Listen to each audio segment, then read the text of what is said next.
You wake up, go about your day, think your thoughts, feel your emotions, and everything seems normal. But here's the question.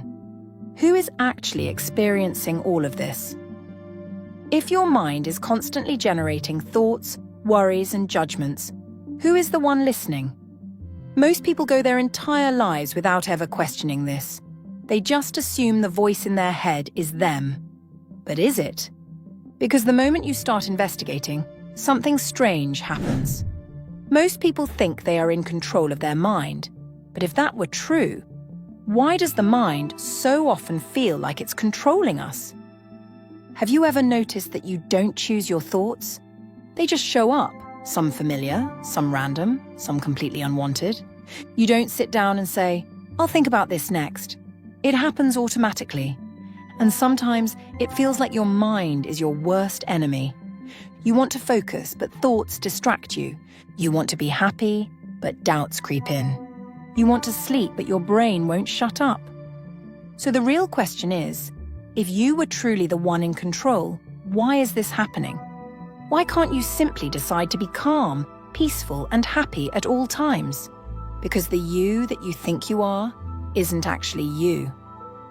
Most people live trapped inside their thoughts, believing them to be real. But thoughts are not reality. They're just stories, narratives that shape how we feel, how we react, how we see ourselves. And yet, we treat them as truth. But let's test that. Imagine sitting in a quiet room. Nothing is happening. Everything is still. But suddenly, a thought pops up. What if I mess up? Nothing actually happened, but instantly, you feel stress. Your heartbeat might even speed up. Did that thought predict the future? Did it change reality? Did it deserve the reaction it triggered? Yet it controlled you because you believed it. That's how powerful thoughts are. But what if you could see them for what they really are? Just passing clouds in the sky, just noise in the background, just stories that only have power if you listen. The reason most people suffer is not because of reality, but because of the stories their mind tells them about reality. If a stranger looks at you funny, your mind might say, "They think I'm weird. I must have done something wrong. People don't like me." But is any of that actually true? Maybe they were just lost in thought. Maybe they had a bad day. Maybe they didn't even notice you. Yet, because you believed the story your mind created, you felt bad. The mind is like an overprotective friend, constantly trying to prepare you for worst-case scenarios. Into these stories, the more trapped we become. So what's the way out? It starts with realizing that you are not your thoughts. You are the observer of them. As you listen to this, there's a voice in your head commenting on everything. That voice is not you. You are the one listening to it. And once you recognize this, you gain something most people don't have. Choice to stop living inside the mind and start living in the present. Because life is not happening in your thoughts. Life is happening right now. You see, the illusion doesn't break just because you notice it once. It keeps pulling you back in. Why? Because the mind has been running on autopilot for years.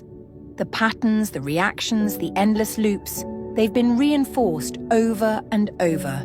So even when you start seeing thoughts for what they are, they don't just stop. They keep coming. They keep trying to pull you back into their world. They keep whispering, convincing, seducing you into believing them again. And this is where most people fall back into the trap. They think, "I get it now. Thoughts aren't me." But then, a bad day comes. An old memory resurfaces. A worry about the future creeps in. And suddenly, they're pulled back into identification. They forget. They believe the thoughts again. They feel consumed by emotions again. They act as if they never saw through it in the first place. And this is why waking up from the illusion isn't a one-time thing. It's a practice, a constant remembering. Most people think of self-awareness as something you achieve. But real self-awareness is a habit. It's the ability to catch yourself over and over and over. Not just once, not just when things are easy, but even in the hardest moments. Because when you can notice the illusion in real time, that's when you start living differently. Not controlled by emotions, not trapped in unnecessary suffering, not stuck in an endless cycle of reacting. Instead, you move through life with clarity. And that clarity, it changes everything. If thoughts are just patterns, if emotions are just energy moving through you, if your reactions are just conditioned habits, then what is actually real? Who is the one behind all of this? Because something is still here. Something that is watching the thoughts, but isn't the thoughts. Something that is feeling emotions, but isn't the emotions. Something that is experiencing life, but isn't defined by any single experience. That's something, that's you, not the voice in your head, not the personality you've built, not the roles you play in the world, but the awareness that is simply here, watching, the presence behind it all. And the moment you realize this, not just as an idea, but as an actual experience, you become untouchable. Because thoughts may still come, but you don't chase them. Emotions may still rise, but you don't drown in them. Problems may still appear, but you don't lose yourself in stress. You see them for what they are, just passing clouds in the sky. And the real you? You are the sky itself. This is where real freedom begins. Not by controlling thoughts, not by forcing yourself to be positive, not by fighting emotions, but by stepping outside the entire game. Because once you know the game is just a game, you stop taking it so seriously.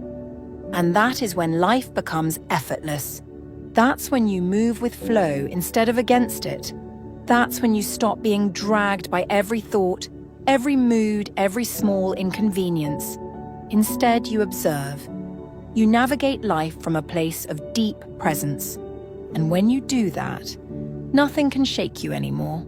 Most people don't realize this, but you've been hypnotized since the day you were born. Not in a dramatic sci-fi way, but in the sense that your entire perception of reality has been shaped by layers upon layers of conditioning. From the moment you were a child, you were taught who you are, what to believe, how to think, what to fear, and what to chase. Now, here's the real mind-bender. The person you think you are, the you that reacts to life, that chases things, that fears things, that holds on to an identity. That's not actually you. That's the constructed version of you, the one shaped by experiences, culture, education, and social expectations. It's the mask you wear without even realizing it. And the real you. It's the one watching it all happen. The one that has been there before the labels, before the fears, before the opinions of others. But because you've been so conditioned to identify with this constructed self, you mistake it for reality. This is why most people suffer. They don't see reality as it is. They see reality through a filtered version of it, distorted by their beliefs, fears, and assumptions. Something happens. Instead of experiencing it as it is, they experience it through a story they attach to it. They meet someone new. Instead of seeing the person as they are, they judge them based on their past experiences. They face a challenge. Instead of tackling it head-on, they label it as too hard, too unfair, too much. See the problem? It's never about what's actually happening. It's about how the mind frames it. And because they never question this framing, they live in a prison of their own making. So the real question isn't who am I? It's what am I seeing life through? Because your thoughts, your emotions, your identity, they are not reality. They are interpretations of reality. Like a movie playing on a screen, you can get lost in the movie. You can get emotionally attached to the characters. You can feel fear, joy, anger, sadness, but the screen itself is untouched. And you are not the movie. You are the screen. Here's where it gets even deeper. If you aren't your thoughts, emotions, or identity, then why do you feel so controlled by them? Because you're still believing in them. You still think the fear is real. You still think the doubt is real. You still think the narrative running in your mind is an absolute truth. But it's just noise. It's a conditioned response playing on autopilot. And once you stop believing in the noise, you stop being dragged by emotions. You stop being trapped in overthinking. You stop being a slave to the mind's endless chatter. Instead, you just see it, like background music in a cafe. It's there, but it doesn't control you. This is what true inner peace looks like. Not controlling thoughts, not fighting emotions, not forcing positivity, but stepping back so deeply that you no longer need to. Space between you and your thoughts. Space between you and your emotions. Space between you and everything happening in your mind. And in that space, freedom. The freedom to move through life with clarity. The freedom to feel without drowning. The freedom to think without spiraling. The freedom to exist without being consumed. And when you live from that space, nothing can shake you anymore. But let's take it even one step further. What happens when you go beyond thoughts, beyond emotions, beyond the self? What happens when you stop attaching to anything, good or bad? You stop seeking. You stop trying to fix yourself. You stop looking for happiness in the future. You stop running towards some imaginary better version of yourself. You start living, not chasing, not controlling.